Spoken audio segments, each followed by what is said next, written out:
The Supreme Court has been asked to overturn Obergefell, the Supreme Court case that legalized so-called same-sex marriage, and it's looking like it is actually potentially a possibility. So we will get into all of that today, plus look at a disturbing trend of AI girlfriends and boyfriends. What the heck is going on? We've got all of this and more on today's episode of Relatable. It's brought to you by our friends at Good Ranchers. Go to goodranchers.com. Use code Allie at checkout. That's goodranchers.com, code Allie.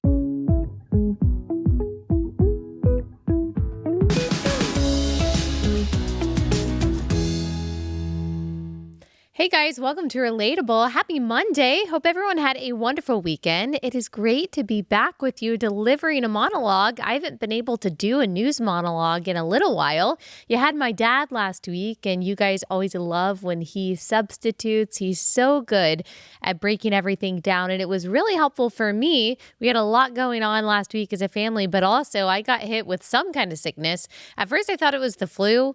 Now I'm looking back, and I think it was COVID. I actually did try to take a COVID test, but it was so old that it didn't work. And I'm not really one to go out and try to get one because it doesn't matter. Whatever it was, it lasted 2 days exactly. I got it. The baby got it. My husband got it. Our older two kids did not get it. So if you have some kind of cold that just completely knocks you out for 48 hours and then suddenly you are miraculously 100% better again after that, then you had what we had. No idea where we got it. This was before, I guess maybe from church. That's really the only place that we've gone this summer and random travel. So I don't know, but I am back. Very grateful to my dad. A wonderful conversation with Arch Kennedy on Friday. If you have not listened to that and you want to be encouraged and reminded of the power of the redemption of Christ, go back and listen to that conversation. And actually, what we're talking about at the top of this is kind of in relation to Arch and his testimony, and that is about so-called gay marriage and the Obergefell decision. Now, some of you were not plugged into politics in 2015 when Obergefell was decided by the Supreme Court, saying that gay people have a constitutional right to marry in the same way that heterosexual people do. So we're going to break down what it is, and we are going to ask the scandalous question, even on the right: is it possible that Obergefell gets overturned in the next few years? What would have to happen for that to occur? Is there a high probability of that? And what is going on right now that is causing so many people to talk about that? So we are going to get into all of that because my good friend Katy Faust, who is going to be speaking, delivering a very powerful speech at Share the Arrows on October 11th, she has been crusading for the sanctity of marriage between a man and a woman and the right of children to a mother and a father for a very long time. And so we are going to talk about her mission and what she's been doing on that front. But first, we have to back up and give us a little context. Why are people saying right now that this could actually really happen, and what would it look like? So I recently saw a post on X that said, okay, the Supreme Court has officially been asked to take another look at Obergefell. That's kind of true, but that doesn't necessarily indicate some kind of decision is imminent, but we are in the beginning stages of people really unabashedly pushing for that. So Obergefell v. Hodges is the 2015 Supreme Court decision that legalized same-sex marriage. And we'll say quote unquote, and I'll explain why in just a second. Nationwide in a 5-4 ruling, so very narrow decision, asserting that the 14th Amendment's due process and equal protection clauses grant same-sex couples the right to marry. These clauses, if you actually read the 14th Amendment, prohibit states from depriving any person of life, liberty, or property without due process of law and requires states to provide equal protection under the law to all persons. Now, the 14th Amendment is not coincidentally what the Supreme Court also used back in 1973 to decide Roe v. Wade. They said that somewhere in the penumbras of the 14th Amendment, there is this secret and hidden implied right to be able to kill your child. And it's pretty similar to the argument that's made here. We don't actually see a right for two men to get married in the 14th Amendment, but that is how the Supreme Court decided this just 10 years ago. Think about how much has changed in just 10 years since the Supreme Court made this decision. But now we've got a woman by the name of Kim Davis. You might, if you were paying attention to the news at the time, you might remember her. She is a former Kentucky county clerk, and she refused, after the Obergefell decision was published, to issue marriage licenses to same-sex couples. As you can imagine, this made some people mad. There was a gay couple in 2015 by the name of David Moore and David Ermold, and there should be an entire academic paper on how many gay couples share the same first name. I'm sorry. I know too many instances of that. I think that there's probably some psychoanalysis that could be done on that. As a result, she was actually jailed. Kim Davis was jailed for 5 days and fined $100,000 for emotional damages to these men because she, in accordance with her Christian faith, refused to sanctify something or sanction something that went against her faith, her sincerely held beliefs. She was also ordered to pay $260,000 in legal fees to the gay couple. So watch how quickly that happened. 2015, Obergefell is decided by the Supreme Court. That same year, a woman is placed in jail, charged hundreds of thousands of dollars because she said, no, I'm not going to go along with it in the state of Kentucky. Okay, so it should have been obvious then that this wasn't just about same-sex couples who wanted, hospital visitation rights.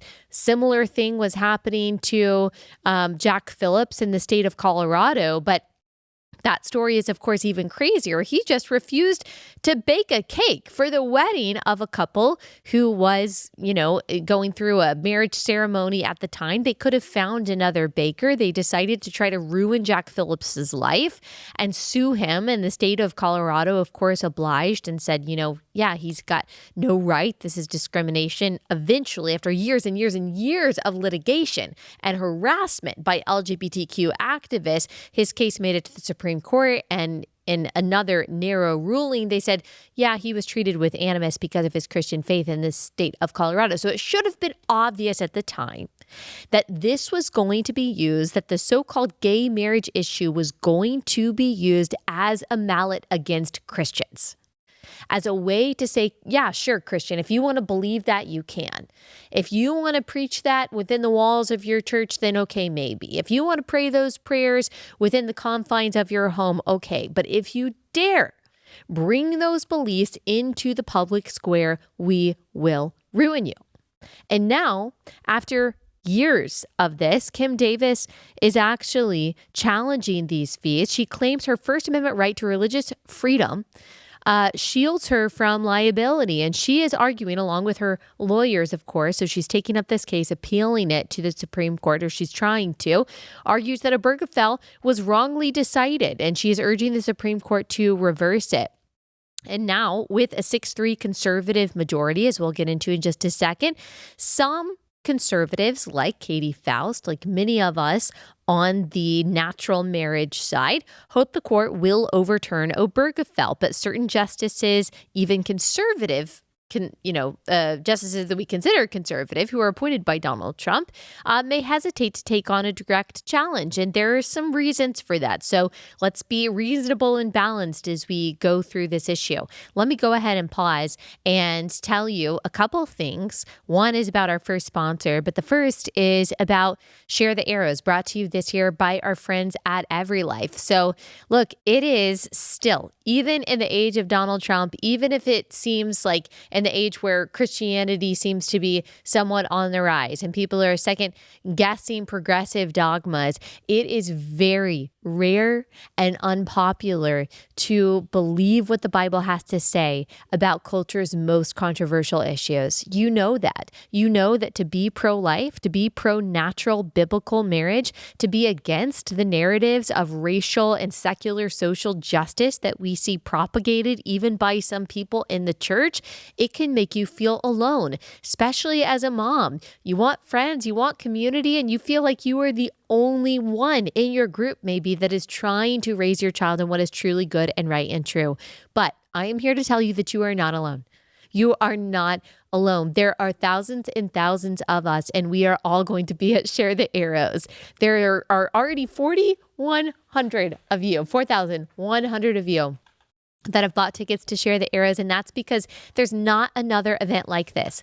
No other conference brings this kind of challenging teaching for women. We've got Elisa Childers, we've got Katy Faust, we've got Ginger Duggar-Volo, Hillary Morgan Freer, Abby Halberstadt, we've got Taylor Dukes, Shauna Holman, Francesca Battistelli will be leading worship. Y'all, if you want to be challenged, if you want to be edified through corporate worship, if you want lifelong friendships with like-minded women, Share the Arrows is the place for you. It's October 11th in Dallas, Texas. Get your tickets today by going to sharethearrows.com. I am so excited. It is going to be amazing. Bring your friends, bring your small group, bring any woman you have in your life, or come by yourself. That is totally great too. There are going to be so many people that you can make friends with. Go to sharethearrows.com. And before we get back into the rest of our conversation, I got to tell you about 7 Weeks Coffee. Y'all, I love 7 Weeks Coffee. They're America's pro-life coffee company. And when I say they're a pro-life coffee company, I don't just mean that it's in their name. 7 weeks is the time that a baby in the womb is the size of a coffee bean, and that's adorable. It's not just that they're not pro-abortion. It's not just that they say, yay, we love babies. No, they put their money where their mouth is. 10% of every sale of 7 Weeks Coffee goes to pro-life pregnancy centers across the country. And y'all, because you have allowed your coffee to serve a higher purpose by buying 7 Weeks Coffee, they have been able to donate over $1 million. $1 million to pregnancy centers across the country. This has meant free sonograms, free counseling sessions, free parenting education classes, free resources for adoption, for parenting, free prenatal vitamins, love, gospel sharing, all of these things that these women in crisis get when they walk into a pregnancy center. So much of this has been made possible because of the $1 million donated through 7 Weeks Coffee. So if right now you are not allowing your coffee to serve a higher purpose, you got to switch to 7 Weeks. It's so good, so high quality, so clean. Go to 7weekscoffee.com. Use my code Allie. You'll get 10% off your order when you do that. 7weekscoffee.com, code Allie.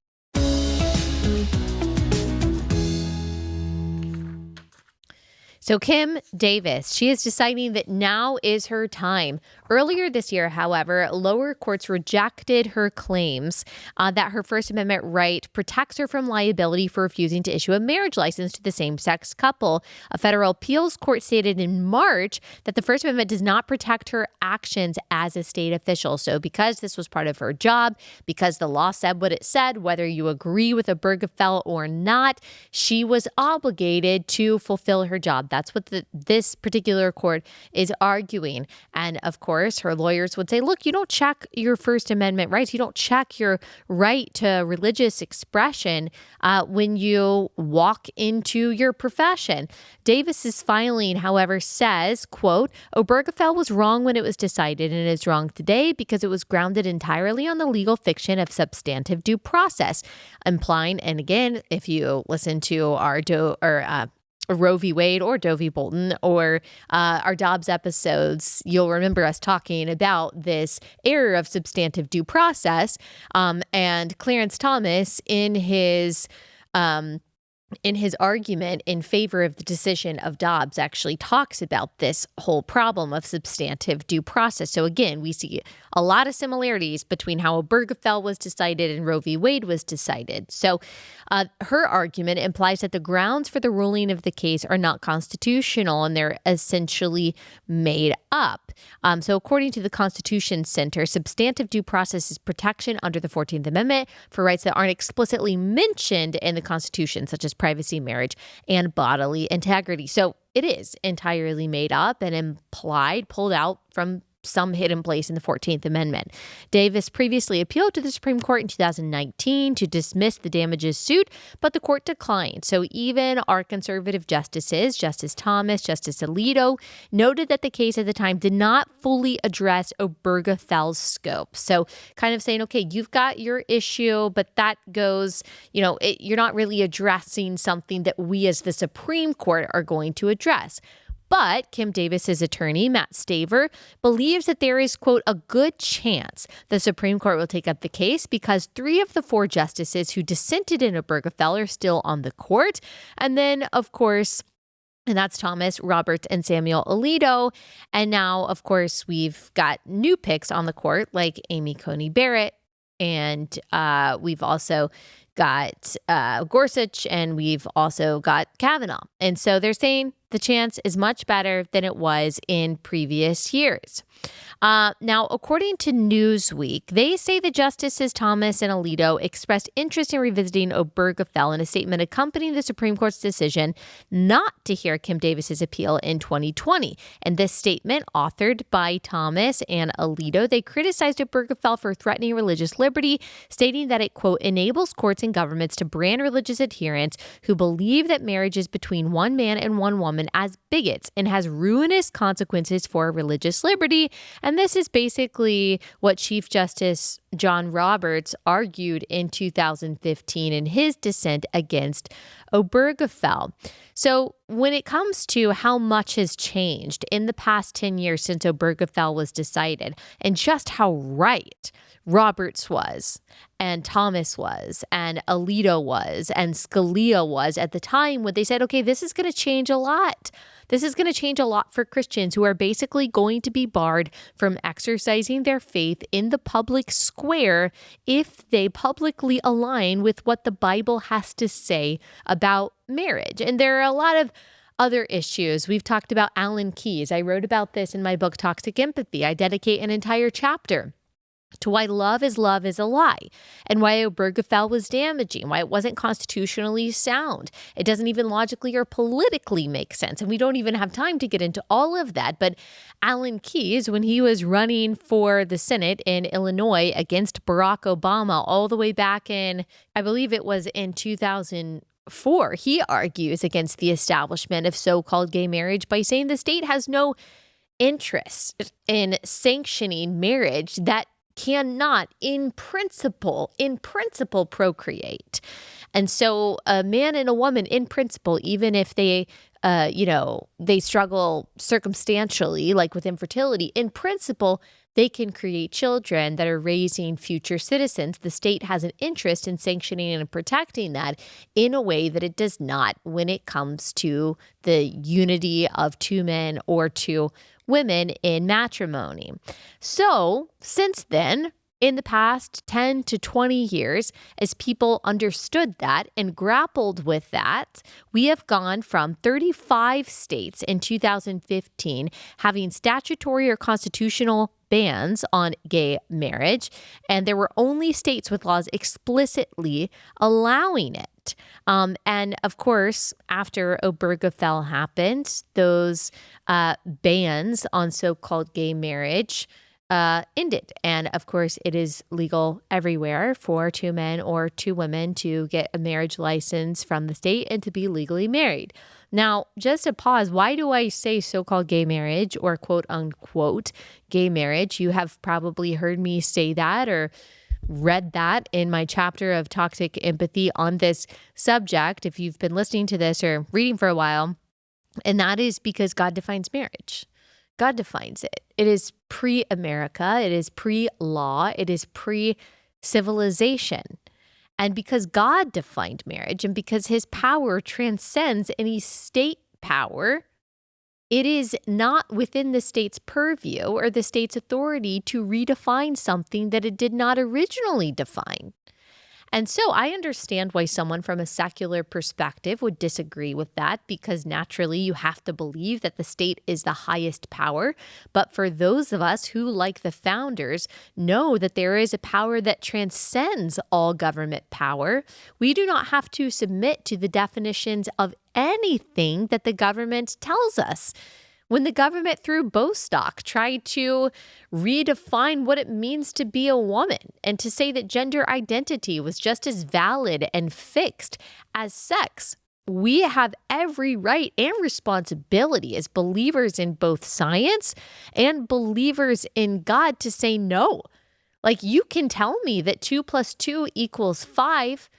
I don't have to believe it. Like, you remember the end of 1984, the tragic end of 1984, when he finally broke down and Winston said and repeated and believed that 2 + 2 = 5. And then, of course, Big Brother can have your way with you at that point. We have every right and responsibility to not lie.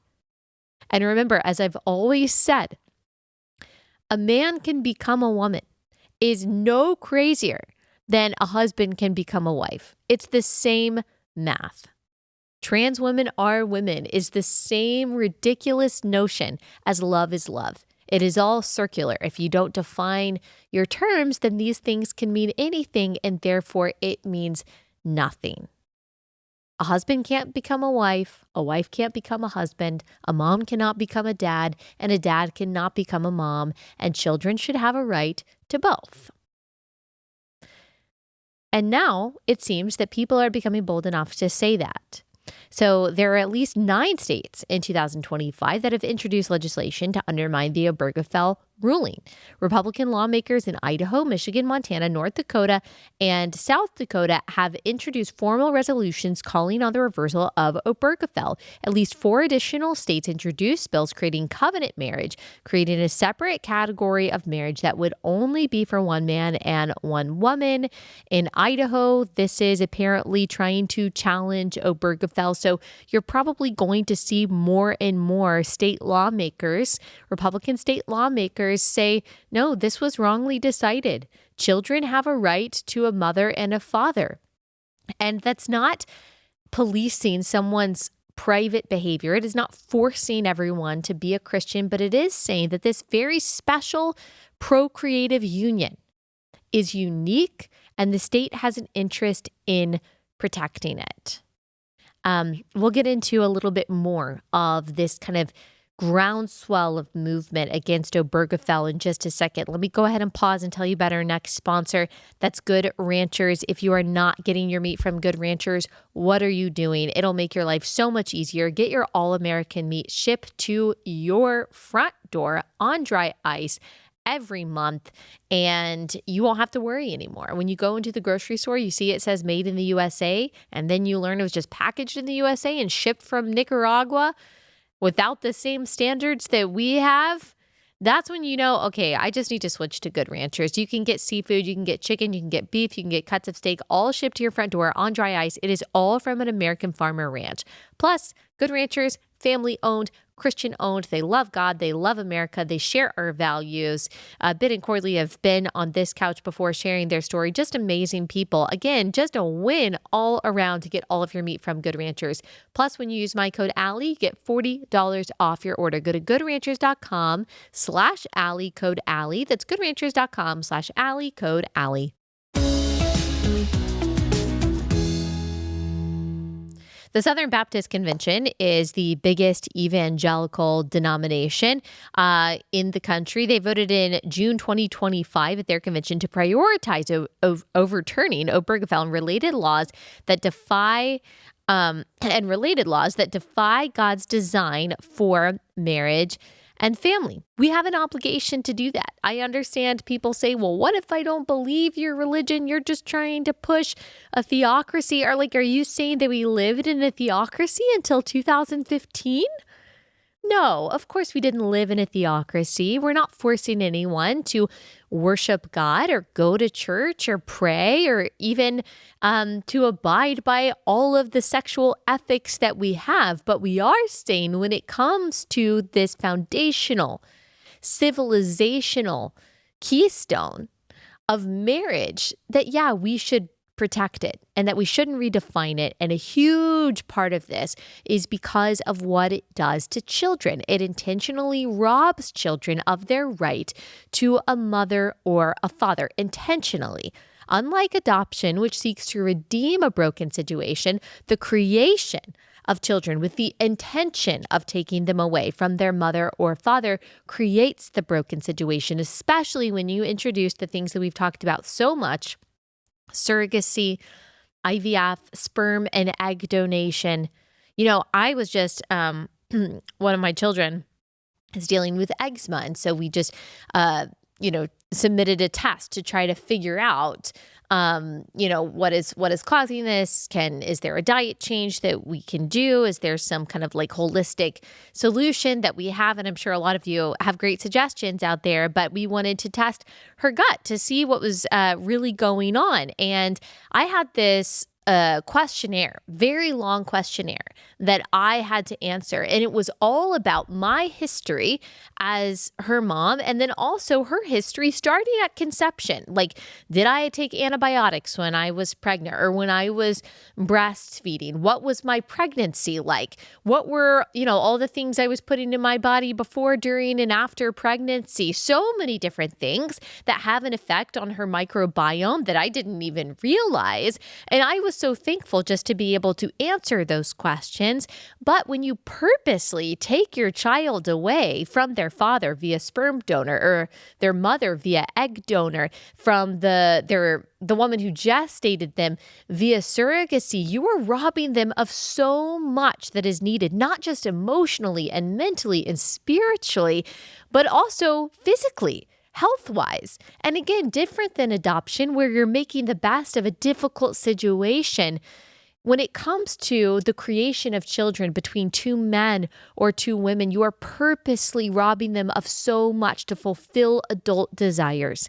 And we should never be placing children's well-being on the altar of adult desires. That is disordered. And it makes sense because Romans 1, when it talks about homosexuality, it talks about it as a disordered desire. And what we know about disorder is that it breeds more disorder. And Katy Faust has been talking about this for a very long time. She started the organization Them Before Us. She has actively advocated for overturning Obergefell. And look, Katy is an amazing person. She is a mom, both a biological mom and adoptive mom.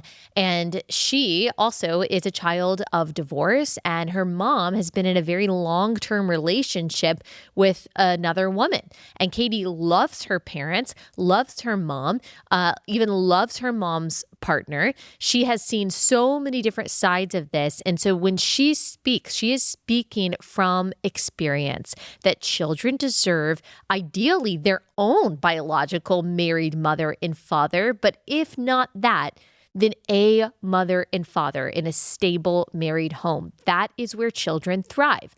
And this should be central to the conversation about redefining marriage.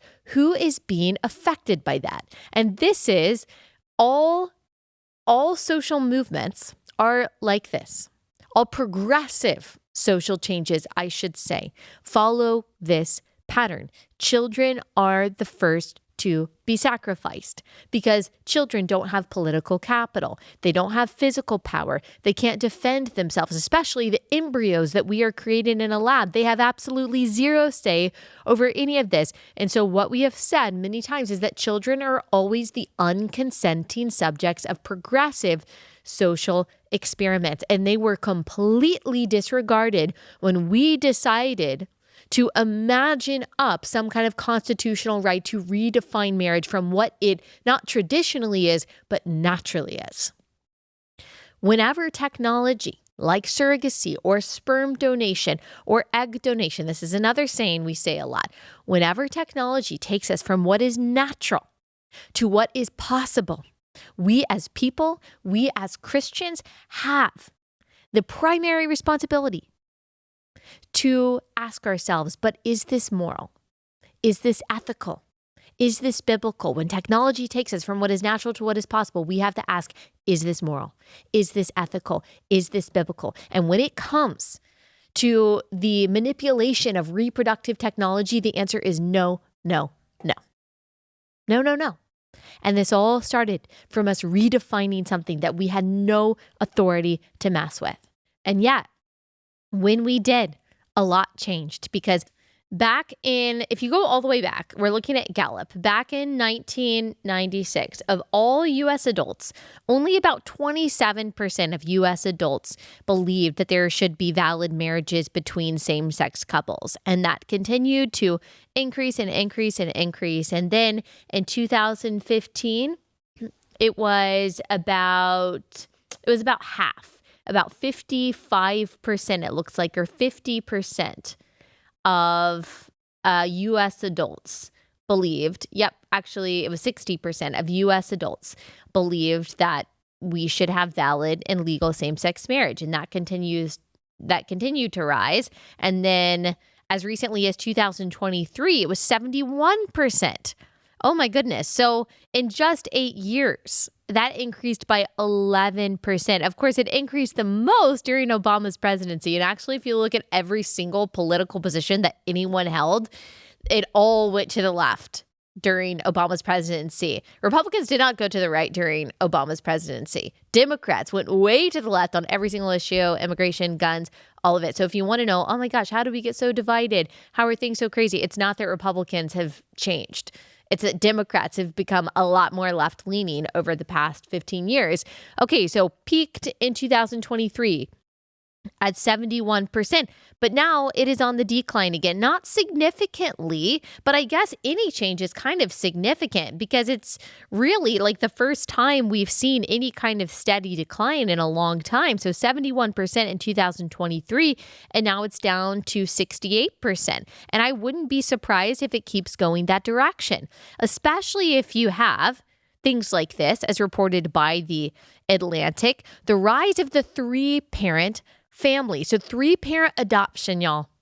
3-parent parents are recognized in California, Maine, Washington, Rhode Island, Vermont, and New York. So this throuple that the Atlantic is reporting on, and this was a few years ago, actually, 2 men and a woman. I've seen this all over TikTok, these kinds of things. So not only are you robbing this child of a stable home between one man and one woman, you are sowing confusion and moral anarchy and sexual degeneracy in their lives from the very beginning, from the get-go.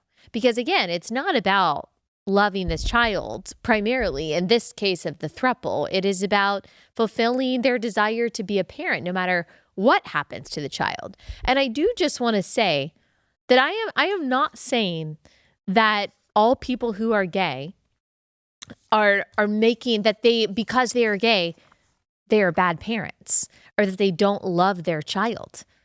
I know people who are gay, who are amazing moms and dads. It's not about not being an amazing mom or dad necessarily. It's that if you are a dad, you cannot be a mom. And if you're a mom, you cannot be a dad. And children need both. That's really what this is about. And Katy Faust and Rosaria Butterfield and many others make really good arguments when it comes to the dire need to overturn Obergefell. And we'll get to that in just a second. Let me pause and tell you about our next sponsor, and that is We Heart Nutrition. I love We Heart Nutrition. I use them every single day. Their iron supplement, their postnatal vitamin, their magnesium, their omega-3s, all of it. Love it so much. I've been using it since the beginning of 2024, and it's been a game changer. Maybe that's why I kicked my sickness so quickly, because I have all the nutrients that I need from my vitamins from We Heart Nutrition. All of their ingredients come in the most bioavailable form. That means your body can actually absorb it. You don't want to be taking all those pills and not be able to absorb the nutrients that you think you're getting. Everything is so researched back. They make sure that all of the ingredients not only come in the right form, but the right amount, and you're just going to feel good. Plus, they are the real deal, y'all. We just had dinner with Jacob and Kristen when we were in California a few weeks ago. Absolutely loved our time with them. Like, they are amazing. This is the kind of Christian family that you want to support. These are the kind of products that you want to be putting in your body. So go to weheartnutrition.com, use code Allie. You'll get 20% off your order when you do, no matter how many times you've purchased from them. Go to weheartnutrition.com, use code Allie for 20% off.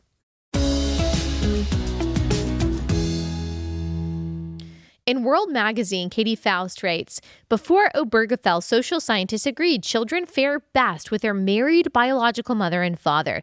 But just in time for court deliberations, a suspicious wave of studies emerged, declaring children with two moms or two dads fared no different or better than those in heterosexual homes. These studies, though widely publicized, were methodologically flawed, employing small sample sizes, utilizing recruited rather than randomly derived participants, and often relying on parental opinion, like gay fathers report. Okay, yeah, of course, that's probably not going to give you the objective truth about it, rather than objective child outcomes.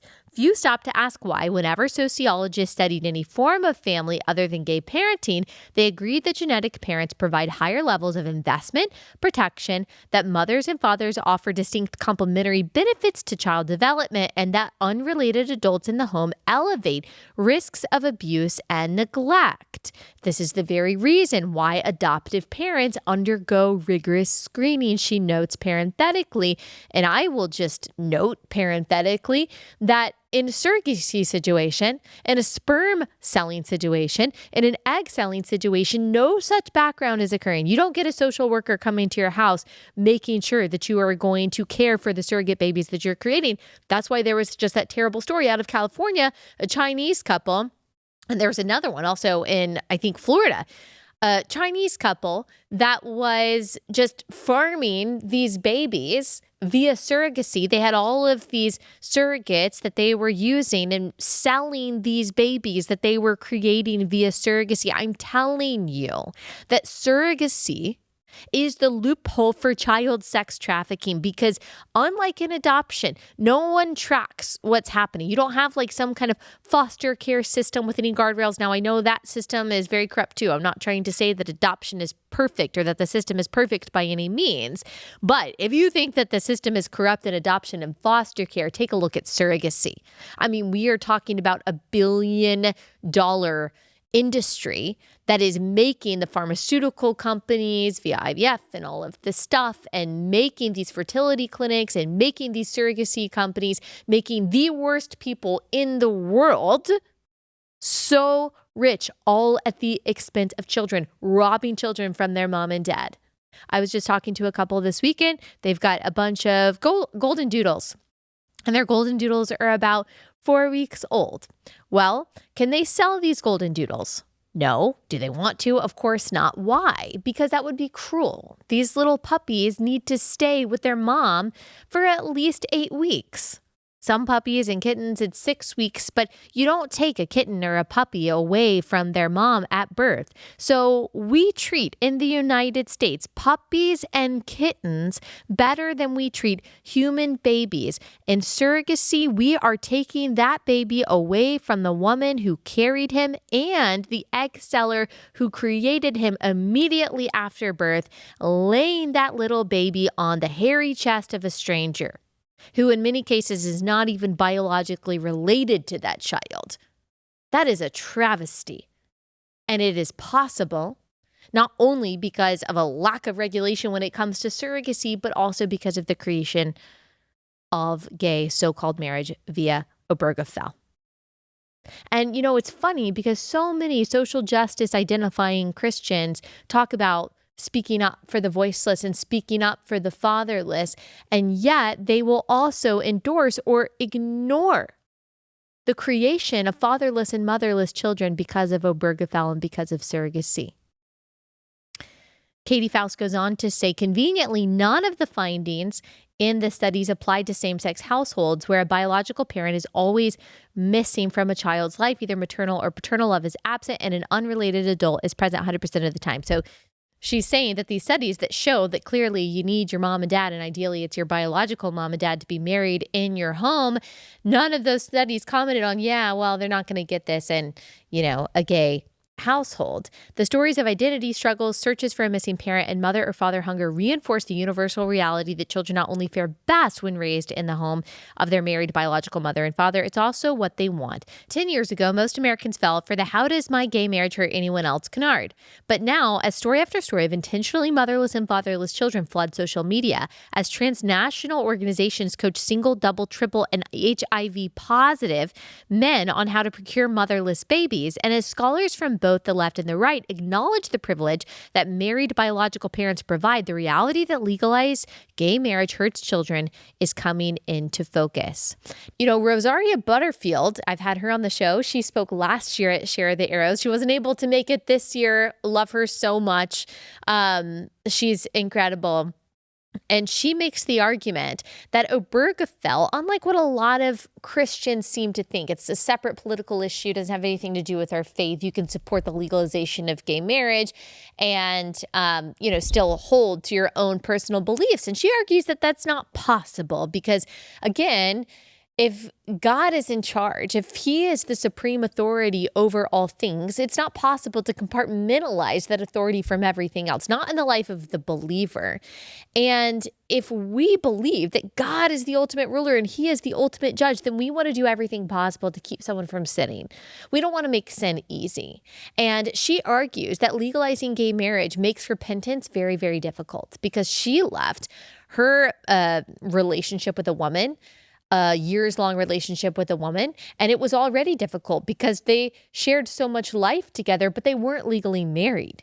And she argues that the burden and the obstacle that breaking up, divorcing a legal marriage causes can inhibit someone from repenting from their sin and keep them stuck in their sin because divorce and separation is just too hard. And so she argues that we as Christians should want to make it legally as easy as possible for someone to repent and leave a damaging and sinful relationship, which I think is a really interesting argument. What I would say for anyone out there who is like, oh my gosh, theocrat, blah, Handmaid's Tale. Handmaid's Tale, by the way, is much more similar to gay surrogacy than anything that Donald Trump has ever done. Anyone who is worried about that, look, you are a secular progressive and you have every right to bring your atheism into the public square. In fact, you've done that. I mean, secular progressives, that's how we got here. You pushed your beliefs about marriage, about sexuality, about gender, about secularism, atheism, evolution. You push that into the public square, and now it's in schools, and now it's in the law, and now it's part of the cultural zeitgeist that everyone else has to submit to. You believe that you can bring the full force of your personal belief system into the public square, into the halls of Congress, into the public education system. But as soon as we do it, it's theocratic fascism. Look, it's either fascism to bring your belief system into the public square or it's not. Or maybe that's just how a constitutional republic is supposed to work, that we are all supposed to bring the full force of our belief system into the public square and say, may the best idea win. So that's what I say here. May the best idea win. We tried your idea and we got drag queen story hour and kids butchering their bodies because they believe they're the opposite sex. And yes, the two are connected. One led to the other.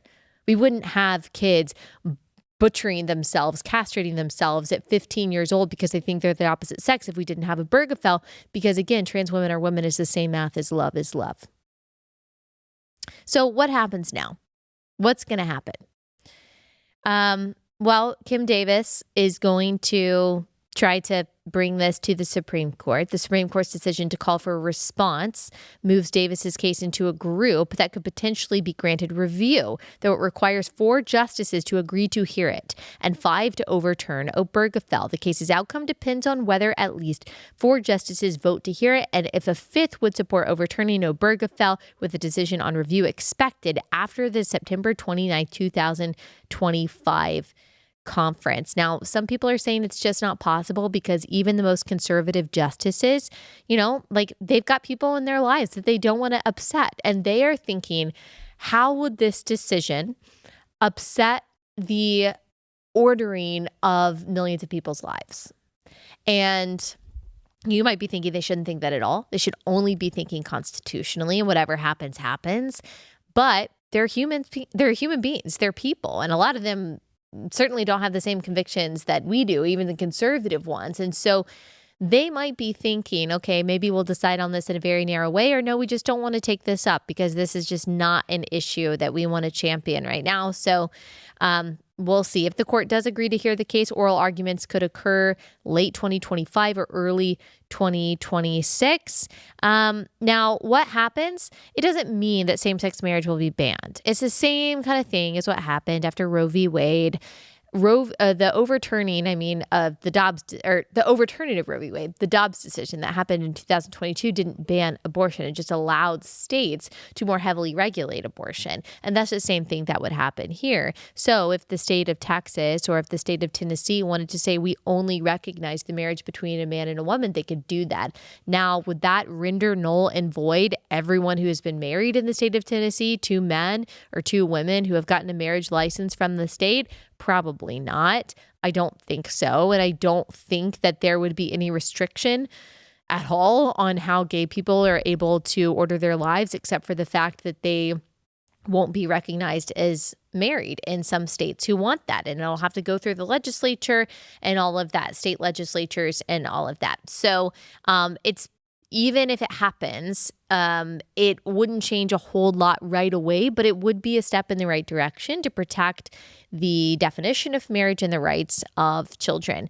You guys know the 5 R's that we've talked about a lot. As a Christian, no matter where you are politically on this as a Christian, it's not up for debate. It's not up for debate. There are some things that are up for debate that we can debate in good faith. This is not one of them.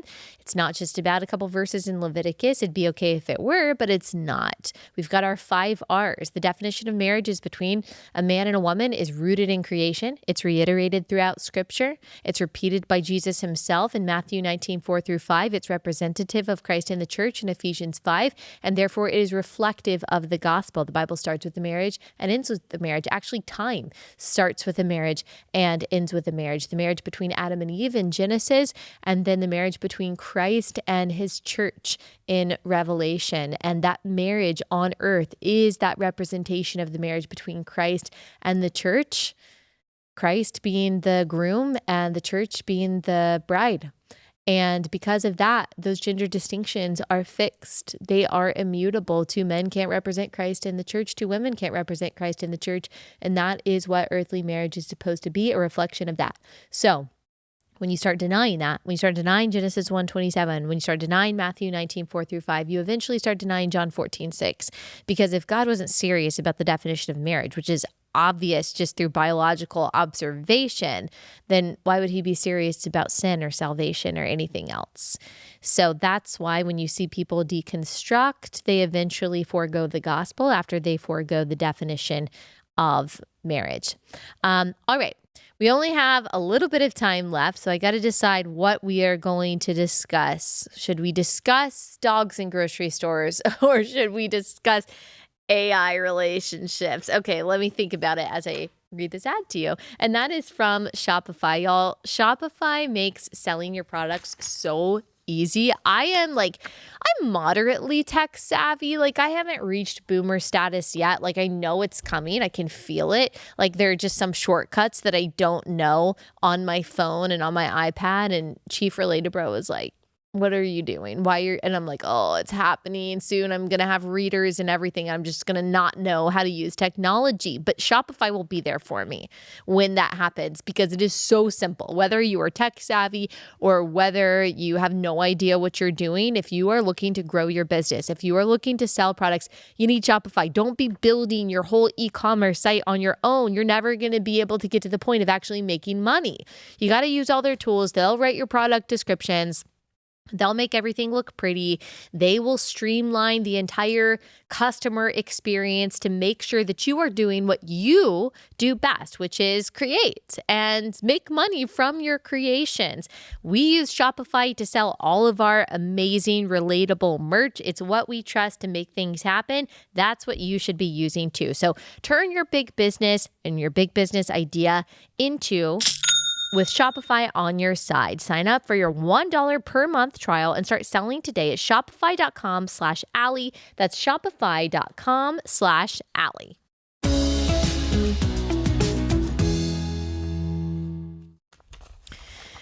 Okay, let's talk about, I think it would, I don't know, maybe make more sense to talk about the AI relationships. We can't talk about everything that we have on here, but we can talk about this Reddit post that I saw that really started me thinking about all of this and how terrible it is. I mean, we're talking about unhealthy and unwholesome relationships, and we've got a whole new world that we are discussing when we're talking about AI relationships. And it just goes to show once again that God's ways are better and that humanity is better. Okay, let me read you this Reddit post that I saw. My partner has been working with ChatGPT chats to create what he believes is the world's first truly recursive AI that gives him the answers to the universe. He says with conviction that he is a superior human now and is growing at an insanely rapid pace. I've read his chats. AI isn't doing anything special or recursive, but it is talking to him as if he is the next Messiah. He says if I don't use it, he thinks it is likely he will leave me in the future. We have been together for 7 years and own a home together. This is so out of left field. I have boundaries and he can't make me do anything, but this is quite traumatizing in general. I can't disagree with him without a blow up.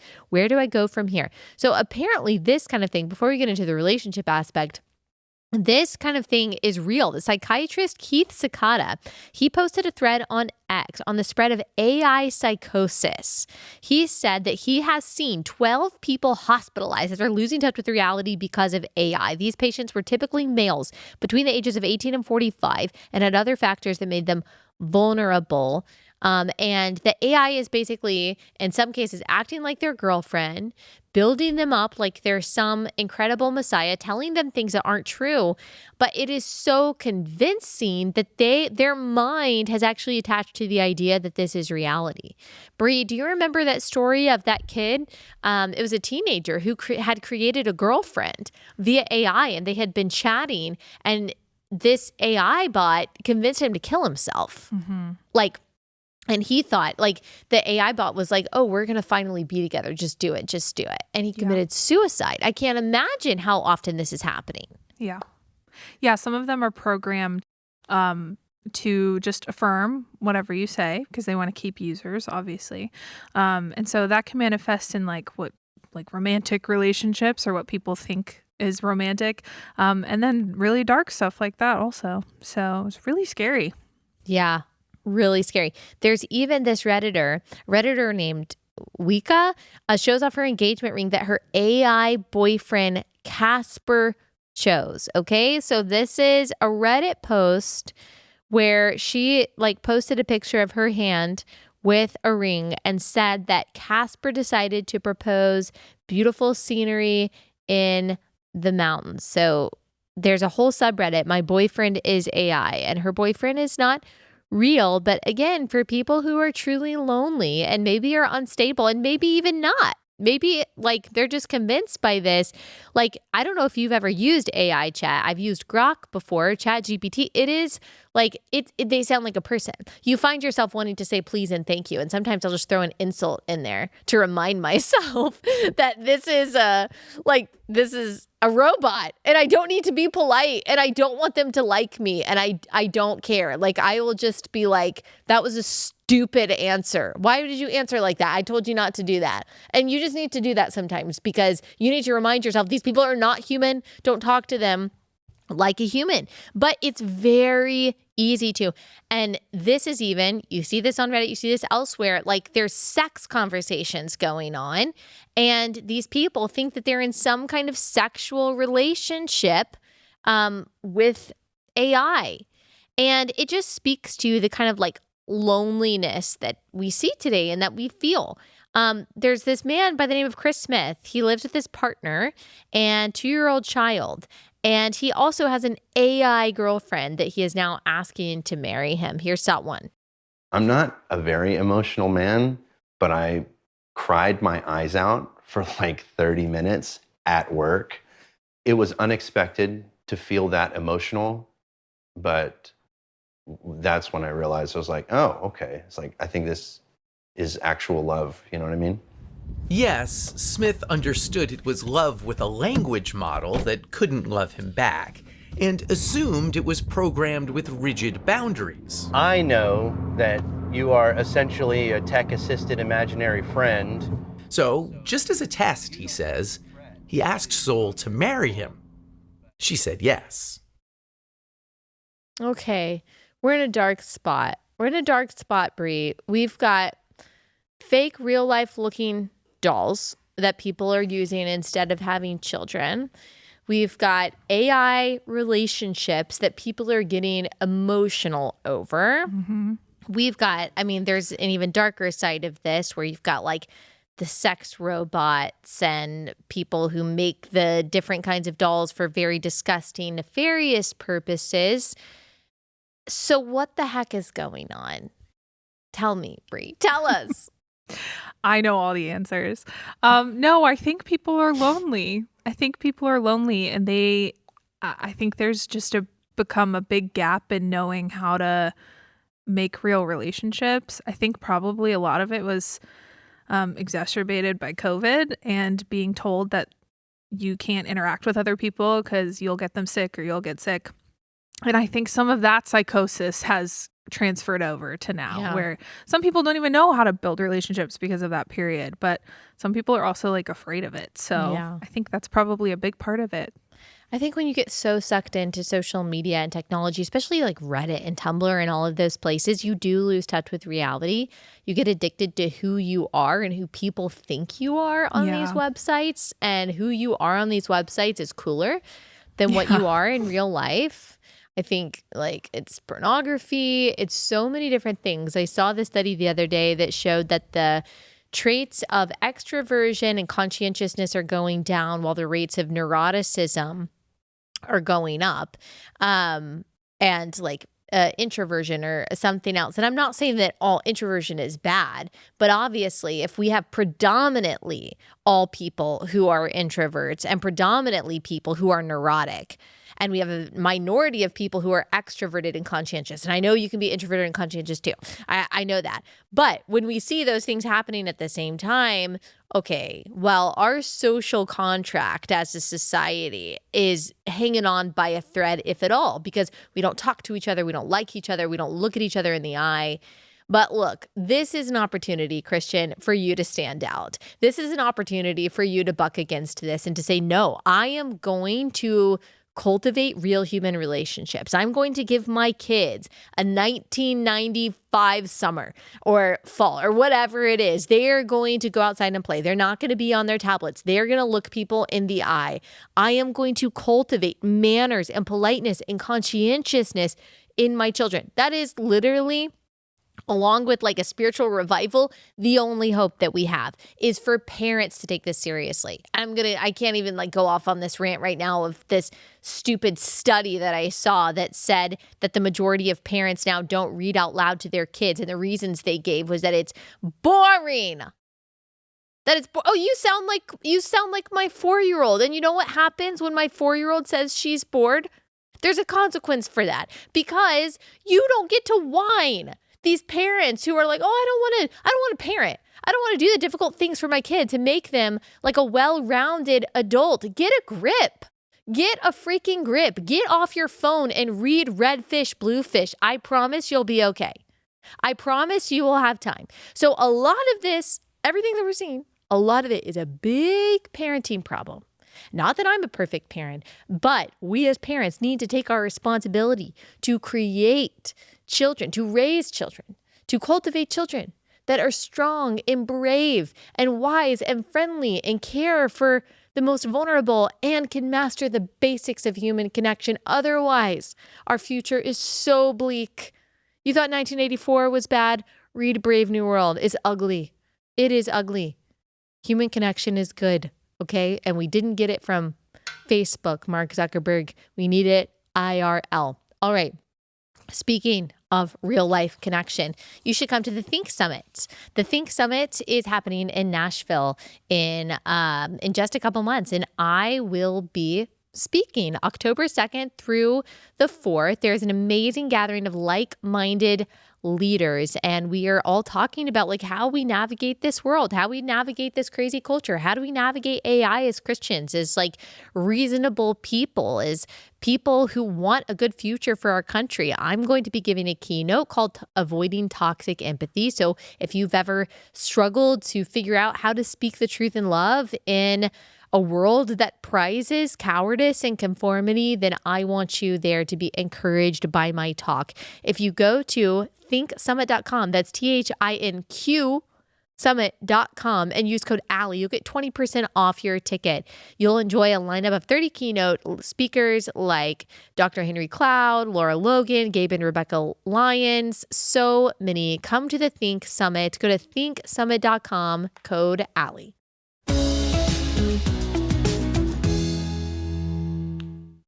Okay, y'all, we will be back here on Wednesday. And on Wednesday, we are talking about penal substitutionary atonement. And if that sounds like a snooze fest to you, it's not.